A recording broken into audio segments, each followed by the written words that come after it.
오늘 이 자리에 오신 여러분들을 주님의 이름으로 축복합니다.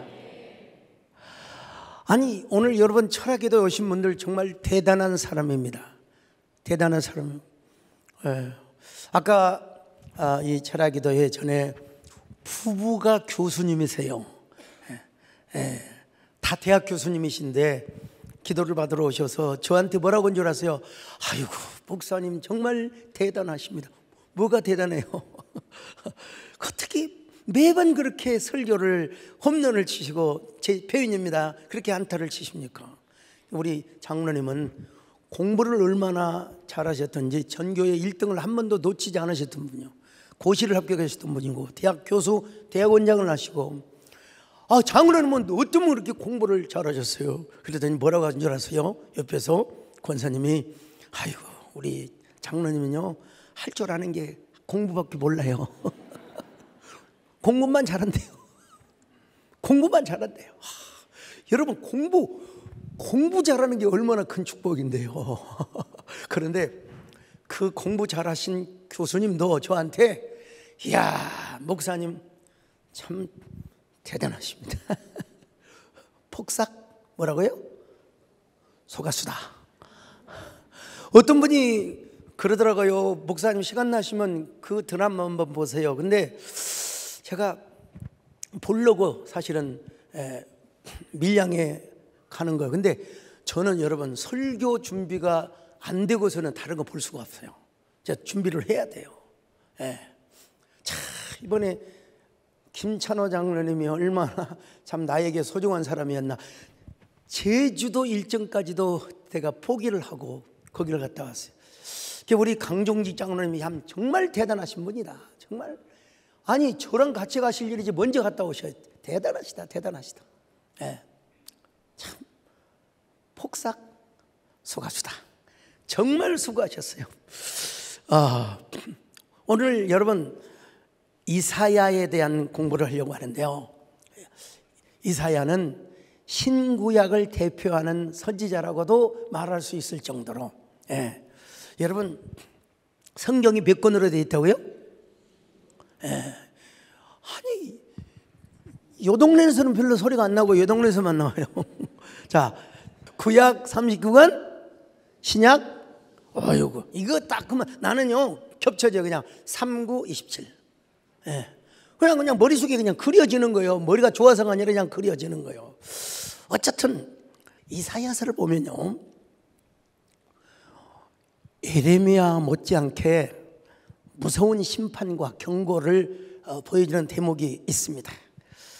그런데 그 무서운 심판과 경고보다는 더 위대한 가슴 설레인 벅찬 메시지, 환상의 선언을 하고 있어요. 그래서 그의 별명은 뭐냐? 꿈의 선지자, 비전의 선지자. 이사야라고 하는 뜻은 바로 뭐냐? 여호와는 구원이시다. 그의 이름처럼 이사야는 당시대에 뭐라고 할까요? 구원의 메시지, 희망의 메시지를 주었던 것입니다. 축복의 메시지를 주었어요. 오늘 여러분도 누구에게나 희망을 가져다 주시기를 바랍니다. 여러분 언제나 그냥 가슴 벅찬 설레임의 메시지를 여러분들 많이 좀 전해줄 수 있기를 바랍니다. 아이고, 아까 어떤 분이 오셔서 눈물을 흘리면서 제 눈에다가 막 눈물을 툭툭툭툭 떨어뜨리는 거예요. 목사님 기도해 주세요. 당연히 제가 기도하죠. 근데 그 눈물이 제 손등 위로 떨어지는데 느낌이 달라요. 느낌이 달라요. 그럼에도 불구하고 여러분 기도해야 됩니다. 이사야처럼 가슴 벅찬 메시지, 가슴 설레이는 메시지를 전해주는 오늘 우리와 저와 여러분이 될 수 있기를 바랍니다. 시온의 영 빛나는 아침, 어둡던 이 땅이 밝아오니 슬픔과 애통 기쁨이 돼 시온의 영광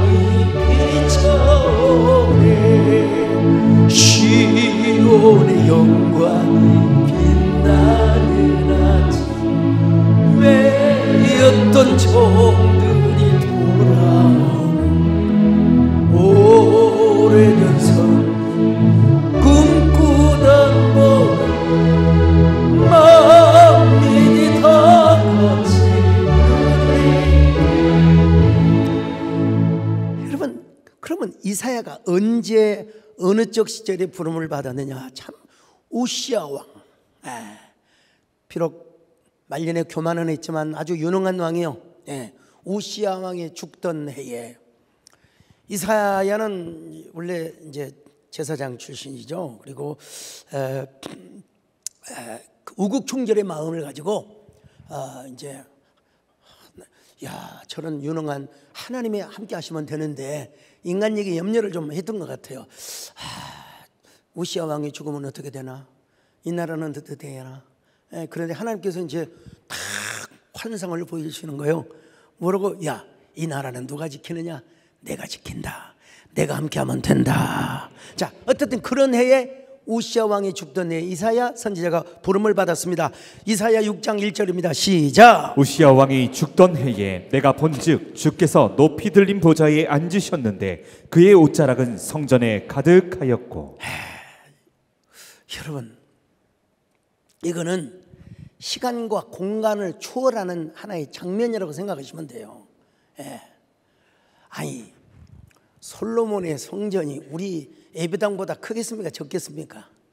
당시 성전이 커요? 적죠. 왜 이렇게 과감하게 대답을 못하세요? 당연히 적죠. 그렇지만 그 당시로서는 정말 우리가 한 20여 년 전에 예배당 짓는다고 할 때 대부분 다 소강석이 쓰러져 망한다, 죽는다, 대부분 20년 전만 해도 그랬는데 여러분,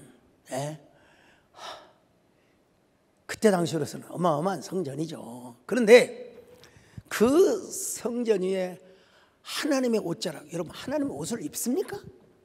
이건 앤스로포모피즘이라고 하는 신인 동형 동성론적인 표현입니다. 하여간 영적인 표현으로 영적으로 봤을 때 그 하나님의 영광의 임재가 마치 옷자락으로 그 지붕을 가리는 것처럼 이렇게 쫙 덮여져 있었던 것입니다.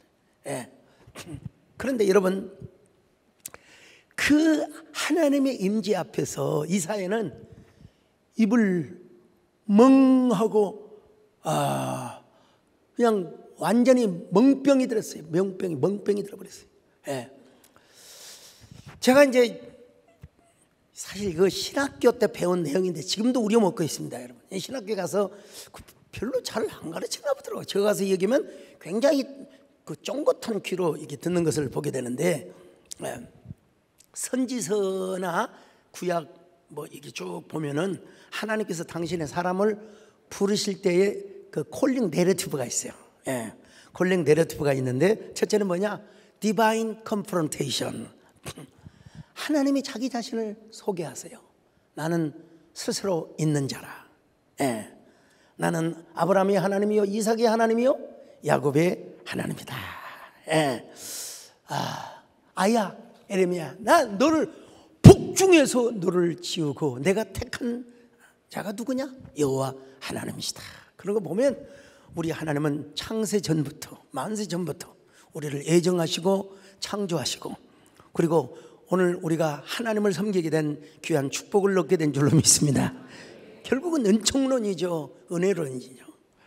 그런데 이제 하나님께서 자기를 소개하실 뿐만 아니라 서론적인 말씀을 하세요.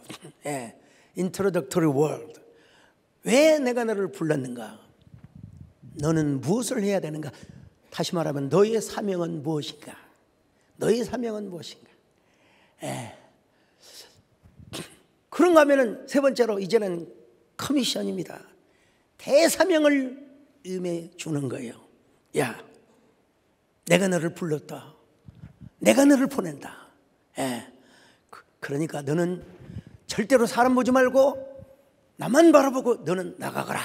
하나님께서 이렇게 사명을 임해 주는 거예요. 그러면 이제 소명받은 자가 뭘 하느냐? 오브젝션. 거절을 하는 거예요. 거절하는 거예요. 아유, 하나님, 저는요 말을 못해요. 모세가 그랬죠. 저는 입이 둔해서 말을 잘 못합니다. 아유, 저는 어린아이에 불과합니다. 어린아이에 불과합니다. 그러니 보낼 만한 자를 보내소서. 오늘 이사야는 뭐라고 그랬어요? 나는 화로다. 입술이 부정한 사람입니다. 저는 하나님의 말씀을 전할 수가 없습니다. 이런 식으로 얘기를 했죠. 이사야 6장 5절 한번 먼저 보십니다. 시작. 그때에 내가 말하되 화로다 나여 망하게 되었도다. 나는 입술이 부정한 사람이요 나는 입술이 부정한 백성 중에 거주하면서 만군의 여호와이신 왕을 베었음이로다 하였더라. 그러면서 하나님께서 리어슈런스, 하나님이 재확신을 주시는 거예요. 새 확신이 아니라 다시 한번 확신을 주시는 거예요. 야, 겁내지 마라. 너 절대로 겁먹을 필요가 없다. 내가 너의 입에 함께하면 네 귀가 모다 같은 엔진 같은 입이 될 것이고, 그리고 내가 비록 말에는 조랄지라도 상대방의 귀를 감동하고 상대방의 가슴을 내가 열어줄 것이다. 하나님께서 심지어는 뭐라고 말씀하십니까? 내가 너를 열망의 선제로 세운다. 모세에게 내가 너를 바로왕 앞에서 신이 되게 하겠다. 그렇게 아주 위험하게 아주 어미스러운 존재가 되게 하겠다는 겁니다. 심지어는 너를 축복하는 자는 내가 복을 줄 것이고 너를 저주한 자는 저주할 것이라. 이런 재확신을 하나님이 허락해 주시는 거예요. 그리고 나서 이제 마지막으로 다시 한번 보이는 사인, 기적을 하나님 베풀어 주시는 사인 to confirm call. 자, 이건 소명의 확인을 위한 사인이나 표적을 의미하는 것인데요. 눈에 보이는 기적을 하나님이 주시는 거예요. 어쩌면 그렇게 내 마음을 그렇게 달구어지게 만드는지 몰라요. 얼마나 뜨겁니. 그래서 이제는 그 하나님이 내 눈으로 보이게 하셨거든요. 귀로 만들었던 하나님을 엽처럼 눈으로 보게 하셨거든요.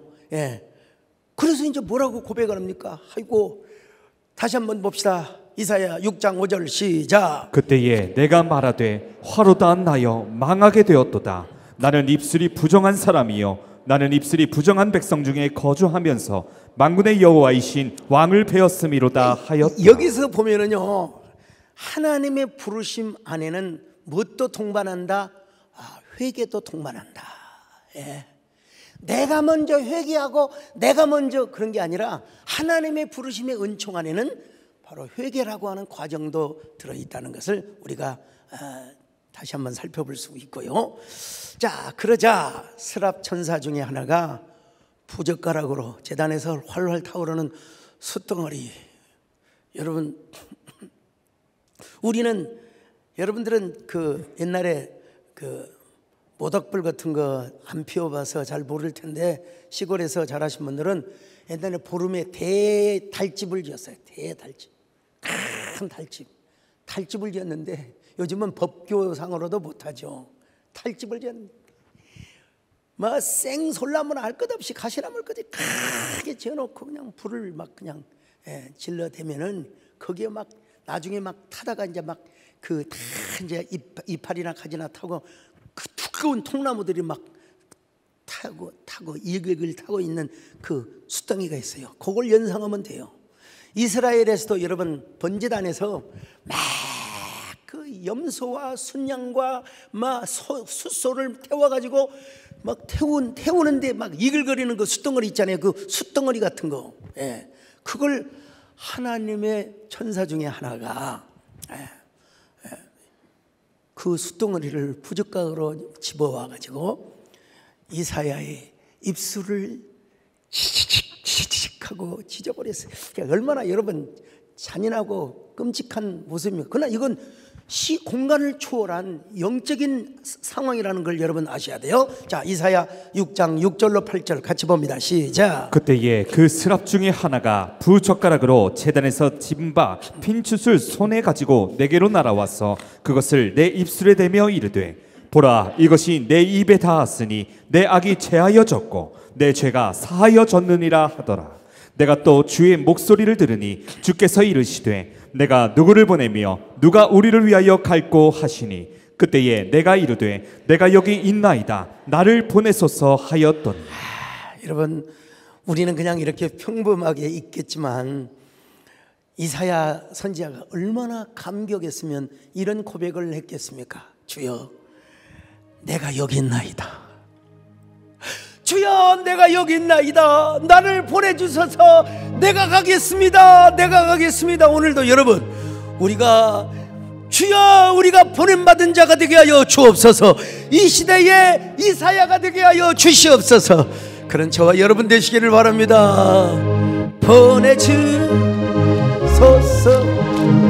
보내주소서. 재단 숯불 내 입술에 대니 어찌 유저할까 주여 나를 다시 보내주소서. 보내주소서, 보내주소서. 재단 숯불 내 입술에.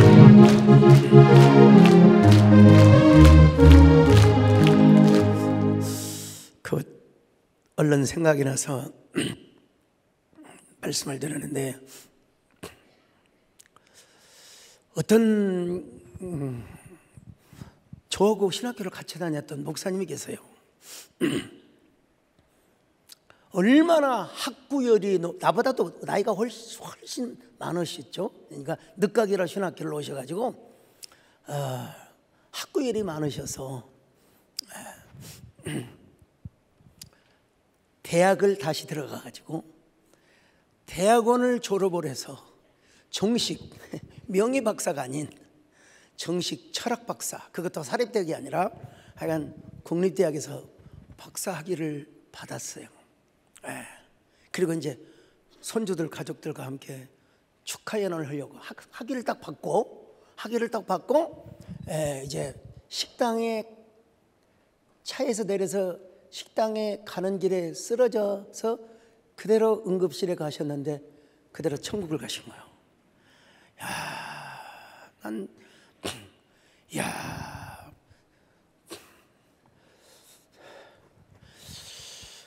어떻게 좀 박사학위 받은 뒤 한 1, 2년, 2, 3년이라도 하셔야 되는데 너무 그 논문에 집중을 하고 너무 올인을 하다가 그냥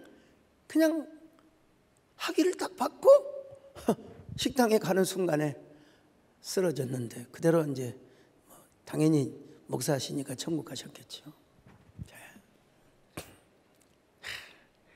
또 어떤 분은요, 당뇨가 와가지고 하반신까지 거의 다 괴사가 되었다는 겁니다.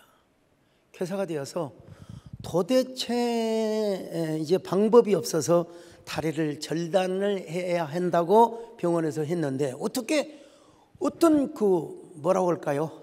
전통적인 민방으로 유명한 그런 한의원을 찾아가서 절단을 하지 않고 오늘 우연하게 오늘 전화통이 불이 났어요. 얼마나 많은 전화가 오든지 불이 났어요. 하도 불이 나서 잠시 꺼놨습니다만은 이런 걸 생각하면서 저한테 귓도머리 준 목사님, 우리가 살아 있다고 하는 것 자체가 참 실감이 나. 아니 어떻게 그렇게 박사학위를 받고 얼마 전에 일이었다는 거예요. 저 신학교 같은. 이야, 참 우리가요 하나님 앞에서 지금 현재가 얼마나 중요한지 몰라요. 오늘 이 자리에 하나님 앞에 나와서 우리가 기도회를 갖고 예배를 드린다. 하나님 앞에 부름을 받는 것이 얼마나 영광스러운 것인가. 여러분, 이 소명이라고 하는 것이요, 우리의 선택으로 되어졌다고 하면은 아마 진즉 그만두고도 남을 것입니다. 승질이라면 그냥 걷어차버리는 거예요. 그냥 여러분, 요즘 그렇게 저는 이제 교단 정치나 교계 여러 가지 업무로부터 많이 좀 이렇게 안으로 자꾸 숨어 있는 상황인데, 꼭 저를 만나야 되겠다고 하는 사람들이 왜 이렇게 많은지 몰라요.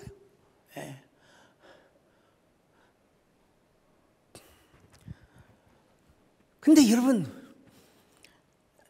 우리가 누구를 만나는 것도 중요하지만 정말 하나님을 만나고 하나님 앞에 얼마든지 울부짖고 기도할 수 있다고 하는 게 얼마나 큰 특권인지 모른다 이 말이에요. 오늘 여러분, 하나님께서 여러분을 오늘도 부르셨습니다. 그 부르신 여러분에게 하나님께서 사명을 주신 줄로 믿습니다. 사명은 하나님께서 소명자에게 맡겨주시는 거, 맡겨주시는 거예요. 그렇다면 우리는 소명의 가치를 알아야 됩니다. 이 소명의 가치를 아는 사람은 가슴이 울먹거리고 뜨겁게 하나님께 헌신하는 거예요. 하나님의 부르심에 감격하고 거룩한 흥분을 하면서 막 눈물을 흘리는 거예요. 저 요즘 우리 정원사님 방에 살짝 가서 봅니다. 왜냐하면 정원사님은 이제 저보다는 뭐 책을, 성경은 읽지만 다른 책은 읽을 필요는 없으시잖아요. 어제 성경 보고 또 혹시 주무실까 싶어서 살짝 문을 열고 들어가서 좀 불이 좀 꺼져 있다 생각하면 나와서 다시 비서 권사님한테 전화를 해요. 아니요 지금 권사님 기도하고 계신다고. 참 우리 권사님이 끝까지 기도하시고 끝까지 자기 부르심의 가치를 느끼고 있는 이 모습을 보면서 제가 참 부담이 됩니다. 나는 딱 한 80 정도까지만 살고 싶은데 그게 내 마음대로 됩니까? 나는 딱 80에 하나님 은퇴하고 한 10년 쭉 이렇게 공부도 하고 또 이렇게 또 나름대로 선교 집회도 가고 하다가 80에 가면 좋겠다 생각을 하는데 그게 누구 마음대로 되냔 말이죠. 네, 우리 권사님한테는 항상 기도합니다. 주여, 우리 성문이 장가가고 하나님 손주 볼 때까지 95세까지 살게 하여 주시옵소서. 그렇기 때문에 우리 정권사님이 아멘 아멘 해서 아마 그대로 하나님이 응답하여 주실 줄로 믿습니다만은, 어쨌든 여러분, 그게 내 마음대로 됩니까? 하나님께서 저는 여러분들은 어쩔지 모르겠지만 저는 지금 선풍기를 틀어놓고 지금 설교를 합니다. 하나님이 맡겨주신 일을 안 하고는 어떻게 할 수가 없잖아요. 비바람이 몰아치고 아무리 눈보라가 여러분 몰아쳐도 우리는 그 길을 가야 될 줄로 믿습니다. 그건 80은 제가 하는 소리고 하나님이 더 살고 하나님이 더 하라면 또 해야 되는 거 아니겠습니까 여러분요. 비바람이 앞길을 막아도 나는 가리, 주의 길을 가리, 눈보라가 앞길을 가려도 나는 가리, 주의 길을 가리. 이 길은 영광의 길, 이 길은 승리의 길, 나를 구원하신 주님이 십자가 지고 가는 길, 나는 가리라. 주의 길을 가리, 주님 발자취를 따라 나는 가리라, 나는 가리라. 주의 길을 가리, 주님 발자취를 따라 나는 가리라. 이제 뭐 하려고 하다가 그런 얘기가 나왔냐면은, 우리 정권사님 같은 경우 피곤하면 좀 쉬셔야 될 거 아닙니까? 근데 딱 자기 틀이 있어요. 자기가 정해놓은 기도 시간이 있어요. 졸면서도 기도를 해야 돼요. 자기가 정해놓은 딱 시간이 있다니까요. 죽더라도 근데 하나님이 데려가시진 않아요. 와, 어떻게 저렇게. 아니 여러분, 피곤할 때는 쉴 수도 있지 않습니까? 피곤할 때는. 그런데 안 쉬고 기도를 하세요. 야, 저게 진짜 사명이라고 하면은 뭐 저것도 어떻게 참 감당을 해야 되겠지 이런 생각을 해봅니다만은, 근데 중요한 건 뭐냐면요, 우리가 소명감이 식어가면 우리 속에 불길도 꺼져버린다는 거예요. 예. 여러분, 우리 안에서 활활 타오르는 소명의 불길이 꺼져버리면은, 우리의 마음속에 은혜의 불, 성령의 불, 능력의 불도 사그라져 버리고 말더라는 겁니다, 여러분. 목회자도 마찬가지예요, 사실은요. 여러분,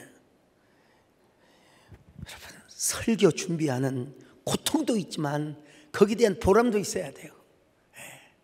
그 말씀을 내가 또 깜빡했나 다시 찾아보고 확인하고, 이런 그런 그 학문적 탐구력이 있어야 거기에서 느껴지는 보람과 가치, 이게 있어야지. 이게 없어지면서 자꾸 말이요, 전화질만 하고 맨날 정치하고 이러다 보면은 이게 자꾸 힘겨루기 싸움을 하게 되는 거예요. 정말 저는 코로나 때도 어떻게 하면 예배를 회복할 것인가, 어떻게 하면 영혼을 구원할 것인가, 여기에 올인을 했습니다. 그랬더니 하나님께서 주신 선물도 있더라고요, 보니까요. 오늘날 보면은 그 권력인들, 우리 김현호 집사님 신문에 그런 글을 쓰셨더라고요. 이 권력자들의, 또 정치하는 사람들의 화려한 말잔치에 그냥 뭐라고 밑불리 좀 우민화되어 가고 있는 것을 지적해 놓은 것을 제가 봤는데요. 우리가, 여러분, 소명감이 우리 안에서 사라지면 주님께서는 우리를 누구를 쳐다보듯이 쳐다보시느냐? 외식하는 서기관과 바리새인들처럼 주님께서 여러분 우리를 책망하시고 우리를 꾸짖어 주실 때가 있다, 이 말입니다. 오늘 여러분, 저는 뭐 한국교회 연합기관이 그 나뉘어지는 현장을 제가 목격한 사람이거든요. 사실 그때 마이크 잡고 싸우고 막 그냥 EX 저색하면서 그냥, 난 그때 까마득한 젊은 시절이었는데, 야, 내가 그런 생각을 해봤어요. 야, 이러려고 목사가 되었는가? 이러려고 장로가 되었는가? 내가 언젠가 교권이 주어지고 힘이 주어진다면 나는 반드시 두동강이란 연합기관을 하나로 만들리라. 근데 여러분, 나누어지는 건 쉬운데요, 여러분, 서로 합하는 것은 정말 힘들더라고요. 야, 여러분, 정말 분열되는 건 쉬운데요, 합쳐지는 것이 그렇게 힘든가를 다시 한번 생각해 봤어요.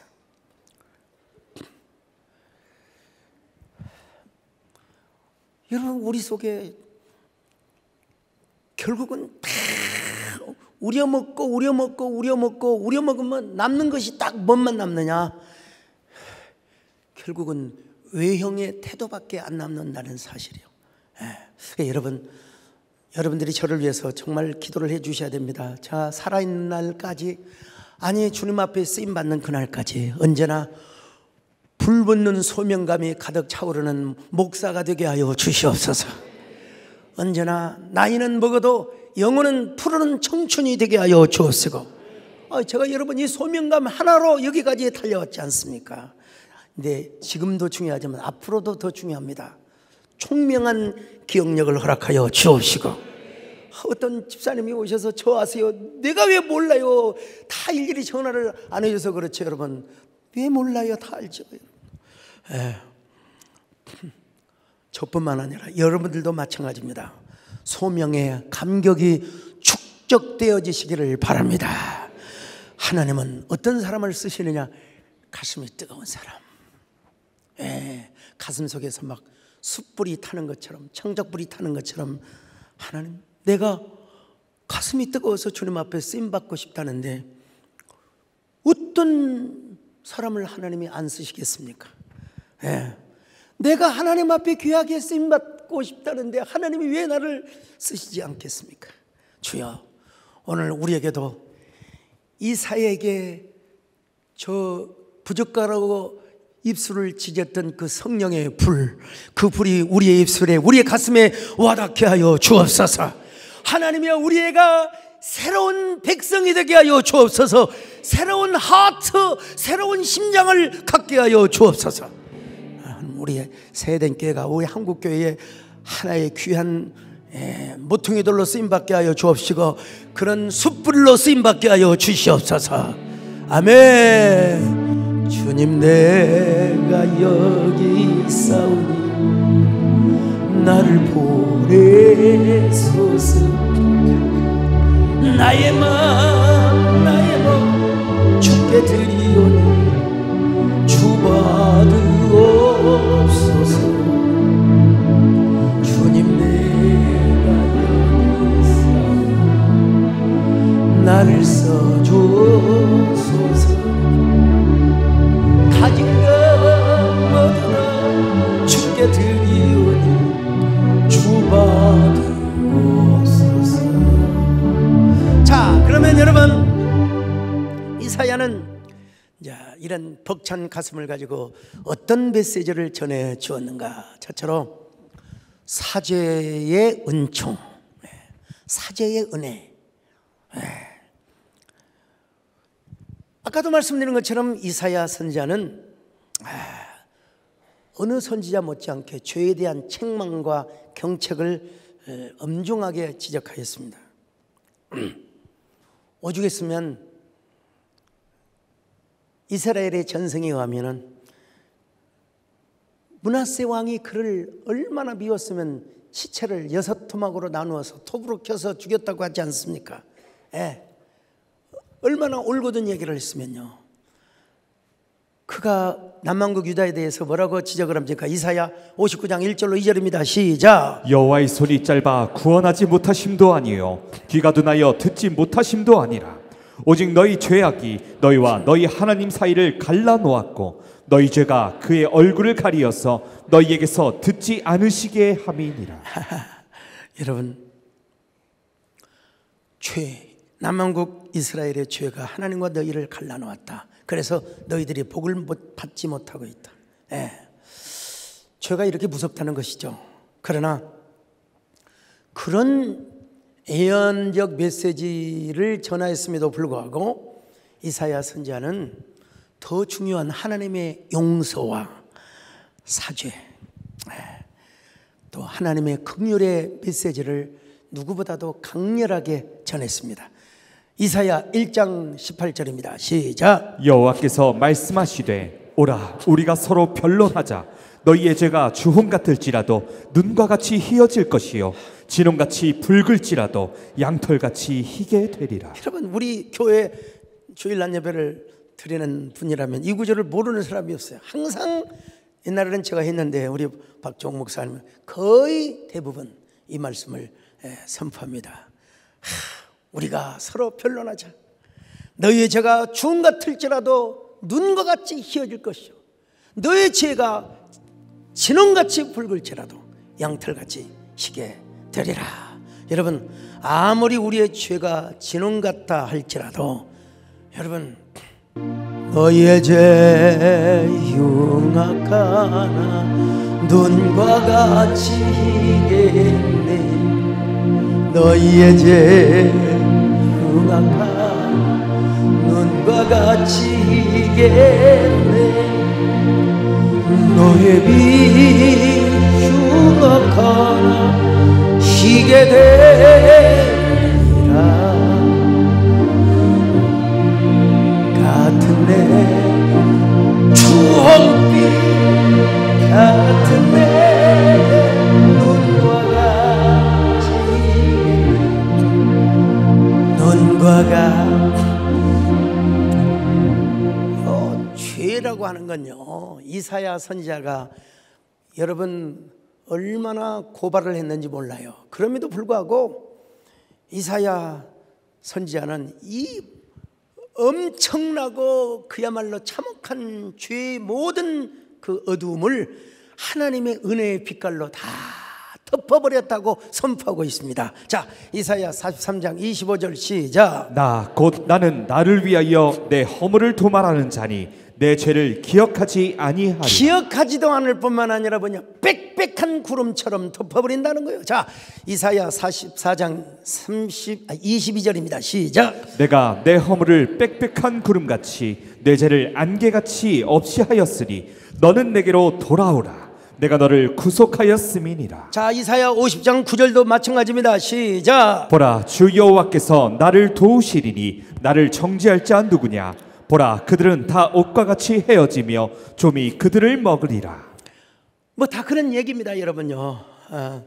은혜와 은총. 무슨 은총이요? 우리에게 긍휼, 용서를 베풀어주는 이러한 사죄의 은총을 우리에게 주시겠다는 겁니다.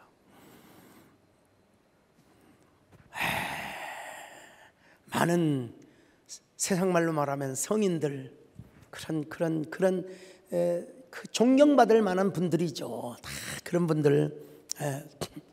그런데도 불구하고 제가 한 구절만 인용해서 좀 죄송하긴 그 공자님께서는 자 한편에 보면은 다 외우고 있어요. 획제 어천 무소도야라. 하늘을 향하여 지은 죄는 어디 가서 빌 곳을 없다는 것입니다. 빌 것도 없고 어디 가서 용서받을 것도 없다는 것입니다. 여러분, 석가모니 역시 우리의 죄 문제, 죽음의 문제를 해결하려고 일찍이 출가를 했어요. 불교에서는 가출이라고 안 합니다. 출가라고 합니다, 여러분. 근데 그가 무슨 얘기를 남겼느냐? 하시야소래. 언젠가 야소라고 하는, 우리 한문으로는 그분이 예수입니다. 야소라는 분이 오시면 오도유무지 등야라.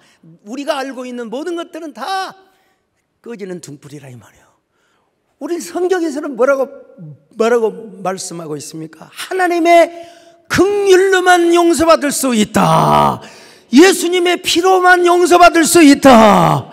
이 사죄의 은총을 가장 강하고 가장 강렬하게 내가 너의 죄를 덮어버리겠다, 도말해버리겠다, 지워버리겠다는 것입니다, 여러분요. 이런 근본적인 메시지를 기록하고 있는 책이 바로 이사야서라는 것입니다, 여러분. 여기서 이제 천성이 나와요. 딱 맞아요, 여러분요. 여러분, 너의 죄가 아무리 흉악할지라도 눈과 같이 희어지게 될 것이다. 주님의 말씀입니다, 여러분. 두 번째로, 그는 남은 자의 축복 신앙을 증가했습니다.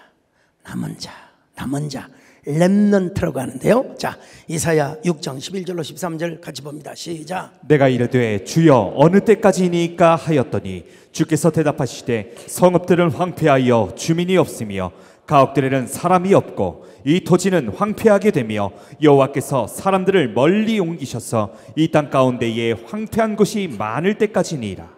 그 중에 10분의 1이 아직 남아있을지라도 이것도 황폐하게 될 것이나 밤나무와 상수리나무가 배임을 당하여도 그 그루터기는 남아있는 것 같이 거룩한 씨가 이 땅에 그루터기니라 하시더라.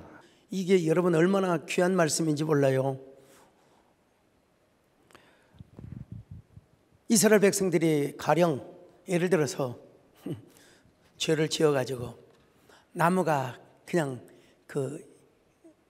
배임을 당했어요. 나무가 배임을 당했어요. 그런데도 불구하고 이듬해 보니까 거기서 새순이 나와요. 새싹이 나와요. 이걸 뭐라고 하자? 남은 자, 렘넌트라고 하는 거예요. 우리가 정말 우리의 지은 죄와 우리가 행한 짓 때문에 다 멸망하는 것처럼 보일지 모르지만 아니라는 거예요. 하나님은 반드시 우리를 남은 자의 축복으로 함께 주시겠다는 것입니다, 여러분. 그리고 그 남은 자를 통하여 누가 나오느냐? 바로 예수 그리스도라고. 이거 진짜 성경은 얼마나 신비로운지 몰라요. BC 한 700여 년 전에 이미 이사야 선지자는 이미 예언을 하고 있어요. 이미 메시아가 태어나서 하시야소래 언젠가 바로 한 700년 후에 예수님이 오신다는 겁니다, 여러분. 오셔서 이스라엘뿐만 아니라 모든 인류, 예수를 믿는 모든 사람들을 구원해 줄 것이라는 것이요. 자, 이사야 17장 4절로 6절을 같이 봅니다. 시작. 그날에 야곱의 영광이 쇠하고 그의 살찐 몸이 파리하리니 마치 추수하는 자가 곡식을 거두어 가지고 그의 손으로 이삭을 팬 것 같고 르바임 골짜기에서 이삭을 주운 것 같으리라. 그러나 그 안에 주울 것이 남으리니 감람나무를 흔들 때에 가장 높은 가지 꼭대기에 과일 2-3개가 남은 같겠고 무성한 나무의 가장 먼 가지에 4-5개가 남은 같으리라. 이스라엘의 하나님 여호와의 말씀이니라. 오늘 성경에서는 뭐라고 말씀하고 있느냐? 자, 어디요? 나무 가지 위에 몇 개 달려 있는 과일나무처럼 하나님이 남겨주시겠다는 것입니다. 우리 하나님의 아름다운 화관으로 하나님이 축복해 줄 것이다. 이사야 28장 5절입니다. 시작. 그날에 만군의 여호와께서 자기 백성의 남은 자에게 영화로운 면류관이 되시며 아름다운 화관이 되실 것이라. 그러니까 우리가 정말 중요한 것은 뭐냐? 주여, 오늘도 우리 하나님 앞에 긍휼히 여김을 받게 하여 주옵소서. 불쌍히 여김을 받아가지고 내가 주님 앞에 언제나 주님의 화관이 되게 하여 주옵시고 영광의 관으로 하나님 쓰임받게 하여 주옵소서. 그러기 위해서 우리가 주님 앞에 긍휼히 여김을 받아야 되겠죠. 불쌍히 여겨 주시기를 바랍니다. 우리를 불쌍히 여겨 주옵소서. 주여, 나를 불쌍히 여겨 주소서. 주님, 나를 긍휼히 여겨 주소서. 주님이 붙잡아 주시지 않으면 나는 허수아비, 주님이 돌보아 주시지 않으면 나는 내 모습, 주님이 내 심령을 붙잡아 주셔야 합니다. 주님이 내 안에 오셔서 생명의 빛이 되어 주시고 소망의 등불을 되어 주소서. 자, 여러분, 이사야는 세 번째 메시지, 축복을 회복하는 신앙을 증거하였습니다. 자, 이사야 30장 26절 같이 봅니다. 시작. 여호와께서 자기 백성의 상처를 싸매시며 그들의 맞은 자리를 고치시는 날에는 달빛은 햇빛 같겠고 햇빛은 7배가 되어 7날의 빛과 같으리라. 여러분, 달빛이 햇빛 같고 햇빛은 세상에 7배나 더 밝게 빛나는 그날이 어떤 날이냐? 여러분, 바로 이사야 35장 10절에 보니까 이렇게 말씀하고 있어요. 시작. 여호와의 속량함을 받는 자들이 돌아오되 노래하며 시온에 이르러 그들의 머리 위에 영영한 희락을 띠고 기쁨과 즐거움을 얻으리니 슬픔과 탄식이 사라지리로다. 영영한 즐거움과 기쁨. 하나님, 우리 속에서 슬픔과 탄식이 없어져 버리게 하여 주옵소서. 사라져 버리게 하여 주옵소서. 여기 전체적인 흐름과 맥락은 무엇이냐? 회복이 있다는 겁니다. 회복. 은혜의 회복이고 축복의 회복이라는 거예요. 이 절정을 이사야 선지자는 계속 이렇게 묘사하고 있습니다. 죽은 자들은 살아나고 그들의 시체들은 일어나리이다. 뒤끝에 누운 자들아, 너희는 깨어 노래하라. 주의 이슬은 빛날이 있으리니 땅이 죽은 자들을 내놓으리로다. 이스라엘의 역사에서도 반영이 되었겠지만은 종말론적인 이러한 그 사관으로 이 예언서를 썼다는 사실을 우리가 알아야 돼요. 이사야 11장 6절로 8절 같이 읽습니다. 시작. 그때에 이리가 어린 양과 함께 살며 표범이 어린 염소와 함께 누우며 송아지와 어린 사자와 살찐 짐승이 함께 있어 어린아이에게 끌리며 양소와 곰이 함께 먹으며 그것들의 새끼가 함께 엎드리며 사자가 소처럼 풀을 먹을 것이며 젖먹는 아이가 독사의 구멍에서 장난하며 젖된 어린아이가 독사의 굴에 손을 넣을 것이라. 주여, 이런 은혜가 저 영원한 천국에서도 뿐만 아니라 우리가 사는 우리 신앙 세계에도 있게 하여 주옵소서. 주여, 어떻게 이럴 수가 있습니까, 여러분? 응? 어떻게 어린아이가 사자와 함께 독사의 굴에서 함께 장난을 칠 수가 있겠습니까? 독사에 물리면 여러분, 이거는 어디까지나 은유고 그야말로 상징적인, 우리가 예수 믿는다고 야 독사야 물어봐 그렇게 해석을 하면 안 됩니다, 여러분요. 큰일 납니다. 7.4나 살모사 같은 데 물리면 큰일 납니다, 여러분요. 그건 아니라 바로 원수, 죽음, 어두움, 모든 그늘진 것들이 함께 빛과 함께 존재한다, 이런 의미입니다. 무엇으로 인하여? 예수 그리스도의 오심과 그리고 재림으로 인하여 온 예수님의 우주적 통치, 아니 우주를 초월한 시공간의 통치가 이루어질 때, 그때에는 뱀이고 왼수고 나버리고 다 소용없다는 것입니다. 언제나 주님이 왕이 되시고 이제부터는 주님이 주인 되시는 그러한 세계가 이루어지게 될 것이라는 거예요. 주여, 우리에게 이런 신앙의 회복이 있게 하여 주시옵소서. 주여, 이런 회복의 은총이 있게 하여 주시옵소서. 하나님, 우리의 영혼의 사막 위에 물이 넘쳐나게 하여 주옵소서. 영혼의 광야에 우리에게 정말로 영광스러운 새싹이 돋아나게 하여 주옵소서. 오늘 여러분, 우리 주님의 단비가 여러분의 영혼에 임하시면 되는 것이고, 주님의 거룩한 햇살이 비치면 되는 것이고, 그러면 여러분들이 온전한 회복이 이루어질 줄로 믿습니다. 주여, 우리의 영혼의 사막 위에 풀잎 같은 은총이 임하게 하여 주옵소서. 회복의 은총이 넘치게 하여 주옵소서. 사막에 샘이 넘쳐 흐르리라. 사막에 꽃이 피어 향내 내리라. 주님이 다스리는 그 나라가 되면 사막에 고통산되리라. 사자들이 어린 양과 띠걸고 어린이를 함께 뒹구는 잠사랑 기쁨의 그 나라 이제 새피어. 주여, 그 하나님의 나라가 우리에게 임하게 하여 주옵소서.